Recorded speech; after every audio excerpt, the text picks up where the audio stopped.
Este es un vídeo que no tenía planeado ni nada, pero llevo los últimos días dándole vueltas a un tema y he pensado que igual era buena idea probar a grabarlo. Os cuento, hace un par de días me volví a pasar Silent Hill 3 para PC, porque quería grabar material para continuar explicando Silent Hill, que es una serie de vídeos que tengo bastante abandonada. Me puse a jugarlo con cierta prudencia porque es un título que ya tiene sus años y no todo es tan bueno como lo recuerdas. En fin, me lo pasé, grabé las escenas que me hacían falta y llevo desde entonces comiéndome la cabeza, porque no es solo que haya envejecido como Dios, es que salió en 2003, hace ya 13 años, y desde entonces no ha habido un solo juego de miedo que le haga sombra, ni que se le acerque. No puede ser, no entiendo esto. Y no penséis que digo esto solo por nostalgia, por el clásico antes todo era mejor. Tengo argumentos de sobra para probar lo que estoy diciendo. El primero y el más obvio es que sigue dando miedo. Hay muchos títulos que en su día fueron revolucionarios e incluso asentaron las bases del género, pero que no han soportado bien el paso de los años, como por ejemplo Alone in the Dark. Con Silent Hill 3 esto no pasa porque nada de lo que ofrece se ha convertido en un cliché. Sí, ha habido copias e imitaciones, pero nadie ha conseguido replicar ese ambiente tan opresivo que tiene. Y es justo ese ambiente el que hace que como jugadores nos sintamos indefensos y sin control sobre la situación. Y ese es el origen del miedo. El objetivo es que durante toda la partida el jugador se sienta tenso, incómodo, con los nervios a flor de piel, esperando un susto que nunca llega, y al mismo tiempo lo bastante intrigado como para querer seguir explorando, aunque solo sea por curiosidad mórbida. Y es que cuando se hace bien, y Silent Hill 3 lo hace bien, el mero hecho de estar donde estamos basta para asustar. Esta filosofía se ha perdido en los juegos de miedo modernos, y la echo muchísimo de menos. Ahora los escenarios y la atmósfera son algo secundario, son un proceso que te lleva de un susto a otro. Es como estar montado en un carrito en el tren de la bruja. El estrés no viene de avanzar por un sitio abandonado o peligroso, viene de adivinar de qué esquina se va a asomar un bicho feo que me va a dar un susto. En un vídeo viejo que no puedo soportar porque solo veo fallos y podría haberlo hecho mucho mejor, pero que aún así os voy a linkear aquí abajo porque no quiero borrarlo, ya hablé de cómo me siento respecto a que los jumpscares sean la principal y a veces la única baza de los juegos de miedo modernos. No quiero gastar demasiado tiempo en repetir lo que ya he dicho antes, pero es que en muchos casos no veo que la palabra miedo se ajuste al tipo de juego que nos están dando. Miedo no es que aparezca un bicho de golpe en la pantalla y te asuste porque no te lo esperabas. Miedo es aquello que te perturba, aquello que se queda contigo una vez has apagado el juego, aquello a lo que no puedes dejar de dar vueltas en tu cabeza y sí, que puede llegar a hacerte perder sueño. ¿Cuántos juegos me han hecho perder sueño en los últimos años? No muchos, no muchos. Y por muy desprevenido que pilles al jugador, esto nunca va a ser tan memorable como esto. Ahora vamos a hablar de estilo. A día de hoy Silent Hill 3 sigue siendo visualmente agradable, algo que no muchos juegos de la época pueden decir. Cuando salió en 2003 no había nada parecido. So how'd the deal go down? You sitting on some white gold? Look, Sonny, we were set up. The deal was an ambush. Harry and Lee are dead. You better be kidding me, Tommy! Tell me you still got the money. No, Sonny. I don't have the money. That was my money, Tommy! My money! NYPD. I need the code to the 7th floor door. Sure. I know it. Wait. Oh yeah. 667. Neighbor of the piece. Get it? Yeah, I get it. I don't get it. Pareces muy nervioso. ¿Y tú no? Claro que porque ibas a estarlo. Ya tienes un sable láser, así que estarás muy por delante de mí. Me llamo Ross, por cierto. Shut your stinking mouth, bitch! Para que fuese una comparación lo más justa posible, solo he utilizado juegos con estética realista que tuviesen versiones para PC. Y como podéis ver, la diferencia es brutal, no parecen juegos de la misma generación, mucho menos del mismo año. Por supuesto, no puede competir con títulos modernos en términos de potencia gráfica, pero no es tanto una cuestión de gráficos como del uso que se le da a las herramientas disponibles, y ahí es donde cobra importancia la dirección artística. Team Silent, que ya habían trabajado en las dos entregas anteriores, tenían una idea creativa muy clara de lo que querían hacer en este juego. Gracias a esto, todos los elementos de Silent Hill 3 se complementan entre ellos, y como resultado tenemos un título pulido, con un nivel de detalle que ya casi no se ve en la industria. Dicho esto, la maestría técnica por sí sola no es suficiente para hacer un buen juego. ¿Sabéis qué otra cosa ha desaparecido casi por completo de la industria? La sutileza. Para crear sus juegos, Team Silent tenía una máxima. Psychological horror has to shake human's heart, deeply. Shaking people's heart deeply means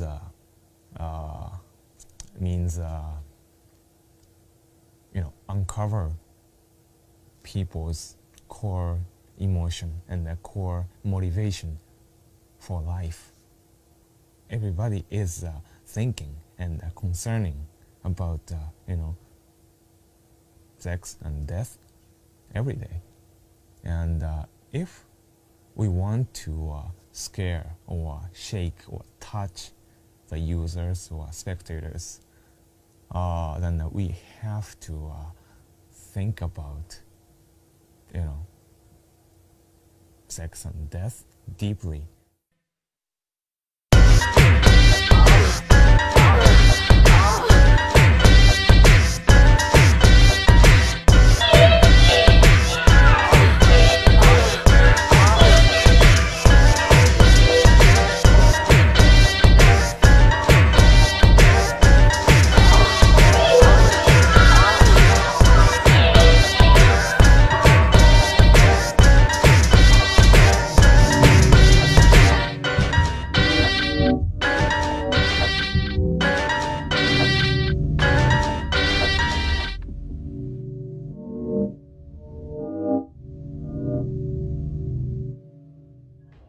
Deshumanizando estas figuras de sexo y muerte, a veces llevándolas casi hasta lo abstracto, Team Silent produce imágenes que verdaderamente son perturbadoras para la mente humana. No sé qué estoy mirando, no puedo dejar de mirarlo y no quiero que se me acerque. Es más elegante y mucho más efectivo que si se limitasen a poner cadáveres destripados o sexo explícito en el juego. Y de nuevo, todo está hecho de forma tan sutil y llena de detalle que mucha gente no se habrá dado cuenta de que, por ejemplo, nunca se enseña la cara de los cadáveres. Fijémonos ahora en títulos más recientes. Pero que quede claro, no quiero desmerecer el trabajo de nadie. Que algo sea distinto no quiere decir que sea malo necesariamente. De hecho, hay juegos de miedo modernos que me parecen bastante buenos.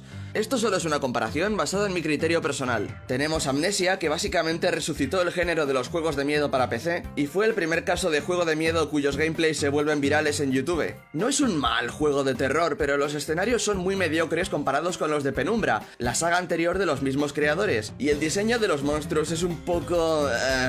Es un juego que te engaña con un gran apartado sonoro, haciéndote creer que estás en mayor peligro del que realmente tienes que afrontar. En serio, si en lugar de ocultarte y avanzar con sigilo te limitas a ir a salto de mata corriendo de un lado a otro, descubrirás que está tirado porque la inteligencia artificial de los bichos es muy limitada.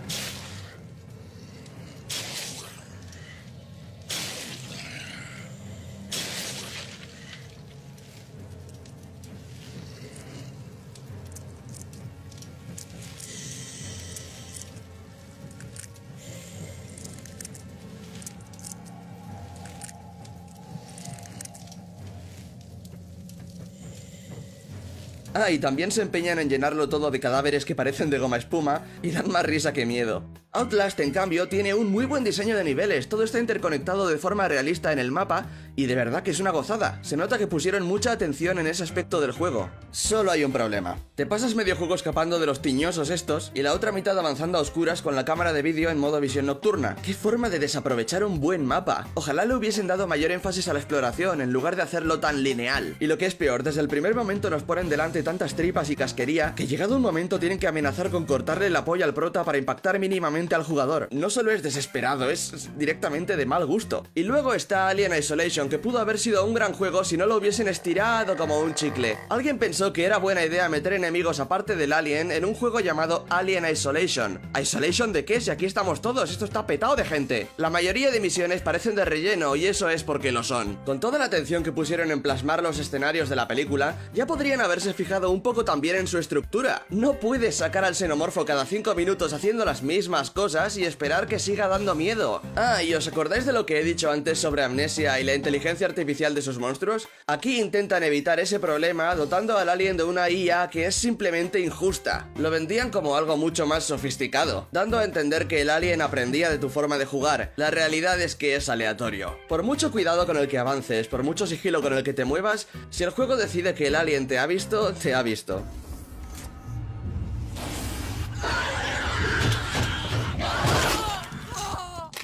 Hello, my baby. Hello, my baby. Hello, my ragtime gal. Send me a kiss, my wine. Baby, my heart's on fire. Vale, este tercer punto a comentar es bastante amplio, así que voy a tratar de separarlo en 3 categorías: la cámara, los personajes y la historia. Tradicionalmente, todos los juegos de miedo, o casi todos, estaban planteados en tercera persona, mientras que hoy en día, salvo excepciones como The Evil Within, todos se hacen en primera. El argumento para respaldar esta decisión es que la primera persona es más inmersiva, y si bien esto es aplicable a géneros como los shooter, cuando lo usamos en un juego de miedo, inadvertidamente nos estamos cargando un elemento muy importante para establecer la atmósfera: la cámara. En un título de terror tiene un papel fundamental en el diseño de escenarios. Fijaos en esta escena clásica del primer Silent Hill. En primera persona esto solo sería un callejón, pero gracias al uso de la cámara nos sentimos observados y acercándonos a un peligro creciente. ¿Queréis otro ejemplo mejor? No hay problema. Vamos a comparar dos situaciones casi idénticas en Silent Hill 3 y en Outlast. Estamos en un pasillo de un hospital psiquiátrico. Al final del mismo hay una silla de ruedas ensangrentada al lado de un ascensor. Veamos cómo se aborda esta situación en primera persona y luego en tercera.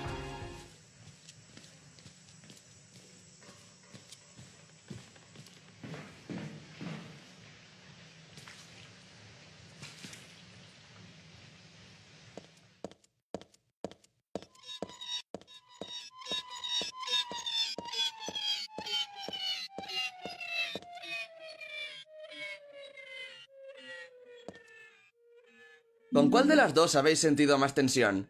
Luego está la gente que se queja de los jumpscares en juegos en primera persona, como si los desarrolladores tuviesen otra opción. En primera persona, el jugador tiene visión en 360 grados, pero conforme avanza en el juego, lo más normal es que, bueno, lo haga mirando hacia adelante. Esto supone que es muy arriesgado meter elementos fuera de la línea de visión más probable del jugador. Me explico. Si pones, digamos, un monstruo reptando por el techo, los jugadores que miren hacia arriba lo van a flipar. Pero ¿cuáles son las probabilidades de que un jugador mire hacia arriba en esa habitación en ese preciso momento? A no ser que le des una razón explícita para ello. Para un diseñador es mucho más cómodo poner al monstruo en un lugar que vaya a ver todo el mundo, por ejemplo, detrás de una puerta que tengamos que abrir. Vamos, que la primera persona les limita y obliga a poner los sustos delante de nuestras narices, y la forma más efectiva de hacer eso son los jumpscares. Así que aquí tenéis un truco muy sencillo si no os gustan los jumpscares: avanzad caminando hacia atrás. Siguiente punto: ¿dónde coño están los personajes? En Silent Hill 3 tenemos a Heather, a Claudia, a Douglas, a Vincent. ¿Os acordáis de algún personaje de un juego de miedo moderno? ¿Cómo se llamaba el prota de Outlast? ¿Cómo se llamaban los compañeros de Ripley en Alien Isolation? Un buen juego de miedo necesita una historia, y una historia no se puede contar sin personajes. Ni siquiera hace falta que estén especialmente bien escritos. ¿Alguien quiere un Jill Sandwich? Esto es una consecuencia de que los juegos sean en primera persona. En Twitter pregunté a mis followers por su personaje favorito de juegos en primera persona. ¿Los resultados? Entre la confusión y falta de ideas, el más votado fue Gordon Freeman,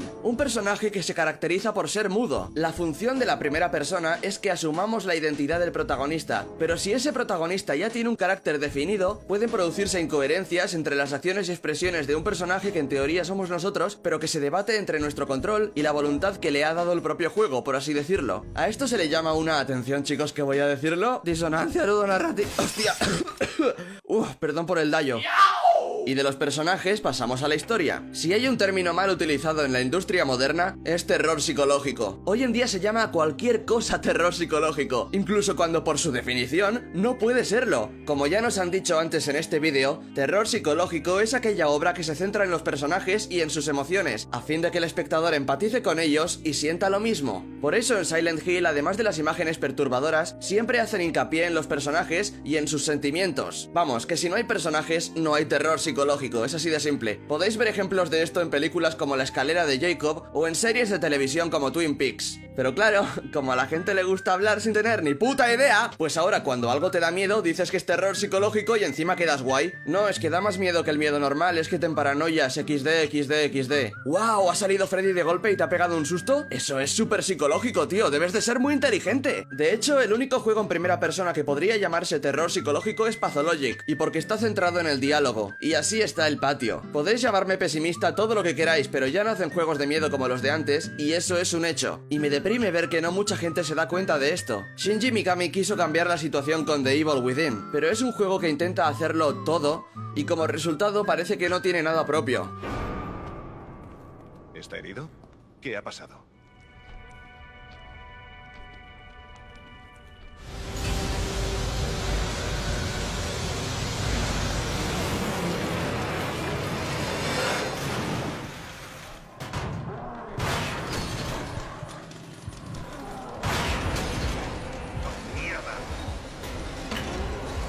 Tenía pensado acabar el vídeo aquí, pero me he dado cuenta de que hay algo más de lo que tengo que hablar. ¿Qué? ¿Creíais que no iba a hacerlo? ¡Oh, sí! Vamos a hablar de PT. Bueno, y antes de empezar vamos a dejar claro otra vez que si este juego os gusta no pasa absolutamente nada. Cada uno tiene sus gustos, no hace falta que estéis de acuerdo con mi opinión. Tampoco es que vaya a decir que es una mierda, no lo es. Pero como fan del survival horror creo que tengo algo que decir cuando veo a todo el mundo hablar de un juego como si fuese la segunda llegada de Cristo, poniéndolo como el sucesor de Silent Hill. Me pregunto, ¿cuántos de los que dicen eso habrán tocado un Silent Hill en su vida? ¿No será que solo están diciendo eso para que la gente se tome en serio su opinión desinformada? Y hablando de eso, ¿sois conscientes de que PT y Silent Hills no tenían nada que ver el uno con otro, verdad? ¿No visteis este cartelito en el tráiler? Son juegos distintos. En fin, PT. Los gráficos y el audio son impresionantes. Pero ya está. En cuanto vi el fantasma de la señora en el pasillo dije, mierda, es uno de estos juegos. A partir de ese punto mi inmersión se fue al garete. El numerito de la niña muerta o la señora maligna ya era un cliché en los 90. A estas alturas es como meter a Bela Lugosi como Drácula diciendo soy un vampiro y esperar que la gente se asuste. ¿Por qué os da miedo eso? Es una niña. Si se pone chula, una hostia y a la cama sin cenar. De nuevo, entiendo por qué os gusta. Está muy bien hecho. El problema es que lo que hace no me impresiona. Si fuese de los primeros juegos de miedo que pruebo, pues sí, me asustaría, pero a estas alturas, venga ya. Y ves a la gente flipadísima diciendo que es innovador y revolucionario, y yo qué sé. ¿Sabéis qué juego indie es mucho más innovador que PT, aunque os vaya a sentar como un tiro?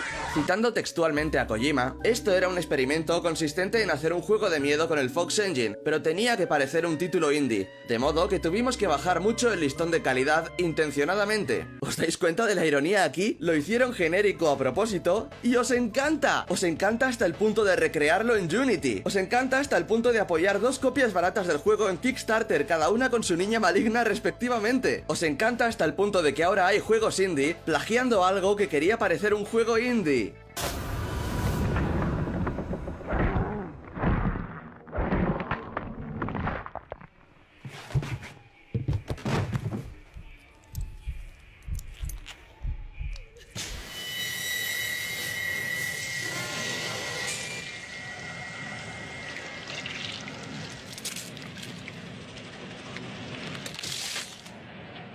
Venga ya, ni siquiera intentan disimularlo. Y sin embargo hay algo curioso. Mientras jugaba me paré a escuchar la radio y no pude evitar pensar que había visto eso antes en algún lado.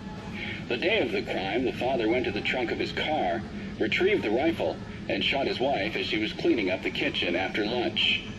When his 10-year-old son came to investigate the commotion, the father shot him too. His 6-year-old daughter had the good sense to hide in the bathroom, but reports suggest he lured her out by telling her it was just a game. The girl was found shot once in the chest from point-blank range. The mother, who he shot in the stomach, was pregnant at the time. Y entonces caí en la cuenta. En un punto de Silent Hill 3 tenemos que avanzar por un parque de atracciones abandonado, y una de las atracciones es la mansión encantada Borley. En lugar de tirar por lo fácil, Team Silent aprovecha esta ocasión para burlarse de los tópicos del género, básicamente sacándole la lengua a Resident Evil y a tantas otras obras que hacían exactamente lo que ellos parodian. Help! Help! Do you hear those voices? A family of 4 was sliced into bloody pieces in this room. Oh, the cries of the children. The murderer was caught. Do you know why he said he killed his family? Because I felt I had to! Anyway, I'm lying. It's all just a joke. I wanted to scare you, that's all. The truth is, only one person died. By suicide. Y lo mejor sin duda es el final. ¡Anda, mira! ¡Terror psicológico!